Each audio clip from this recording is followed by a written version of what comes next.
இந்த ரெசிபியோட பேர் சுத்தமாவே எனக்கு தெரியல. நான் இது வந்து ஒரு வீடியோல பார்த்து தான் மேக் பண்ணேன். ரொம்பவே சூப்பரா இருக்கு. பார்க்கறதுக்கு கேக் மாரியும் இருக்கு. சாப்பிடறதுக்கு ஸ்வீட் டேஸ்ட்ல வந்து இருக்கு. இதுக்கு வந்து பார்த்தீங்கன்னா, 2 முட்டை வந்து தேவைப்படுது. அது மஞ்சக்கரு, வெள்ளைக்கரு தனித்தனியா எடுக்கணும். 2 வெள்ளைக்கரு எடுத்துக்கிட்டேன். ஒரு சின்ன டம்ளர்ல வந்து பார்த்தீங்கன்னா, கார்ன்ஃப்ளவர் மாவும் அண்ட் வந்து பார்த்தீங்கன்னா, அதே அளவுக்கு வந்து சர்க்கரை வந்து பவுடரா ஆட் பண்ணணும். நான் வந்து அப்படியே யூஸ் பண்ணிட்டேன்.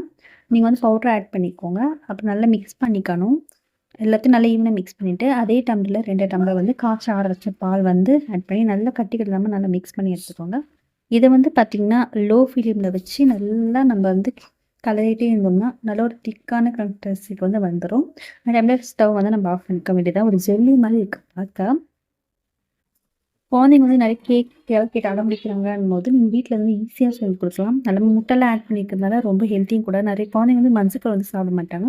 அந்த மாதிரி இருக்க குழந்தைக்கு நீங்கள் இந்த மாதிரி ட்ரை பண்ணி கொடுங்க. இப்போ வந்து பார்த்தீங்கன்னா ஒரு பவுலில் வந்து அதை நல்லா ஸ்ப்ரெட் பண்ணி விட்டுட்டேன். இது ஒரு 10 மினிட்ஸ்க்கு ஒரு 15 மினிட்ஸ்க்கு இருந்தால் போதும். நல்ல நல்லா வந்து செட் ஆகிடும். நல்லா செட் ஆன பிறகு ஒரு பிளேட்டில் வந்து மாற்றிட்டு 2 ஷேப்பில் கட் பண்ணி சாப்பிட வேண்டியதான். உண்மையை டேஸ்ட் வந்து அவ்வளோ சூப்பராக வந்து இருக்குது.